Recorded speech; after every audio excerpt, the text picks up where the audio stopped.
যুক্তরাষ্ট্রের সহকারী পররাষ্ট্রমন্ত্রী ডোনাল্ড লু বাংলাদেশে আসলেও তাদের ভিসা নীতি সহ কোনো ইস্যুকেই কেয়ার করেন না বলে মন্তব্য করেছেন আওয়ামী লীগের সাধারণ সম্পাদক এবং সড়ক পরিবহন ও সেতু মন্ত্রী ওবায়দুল কাদের। সচিবালয়ে সাংবাদিকদের কাছে এমন মন্তব্য করেন তিনি আরও বলেন, ভারতীয় পণ্য বর্জনের আন্দোলন বিএনপির এক ব্যর্থ চেষ্টা। বিএনপি এখন সব হারিয়ে খড়কুটো ধরে বাঁচতে চায় বলেই ভারতীয় পণ্য বর্জনের মতো আন্দোলন বেছে নিয়েছে। কাদের বলেন, বিএনপির কর্মীরা নেতা কর্মীদের প্রতি আস্থা হারিয়ে ফেলেছেন। বিএনপি আন্দোলনের উদ্যোগ নিতেই পারে, কিন্তু সম্প্রতি তাদের 2টি সমাবেশ সফল হয়নি। নেতাকর্মীরাও তাদের কর্মসূচিতে যোগ দিচ্ছেন না। মেট্রো রেলের ভ্যাটের বিষয়ে কাদের বলেন, 15% ভ্যাট আরও বাস্তবসম্মত নয়, যৌক্তিক না।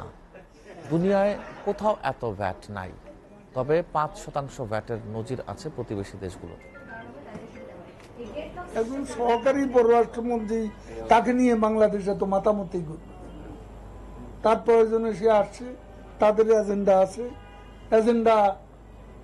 আছে এখানে।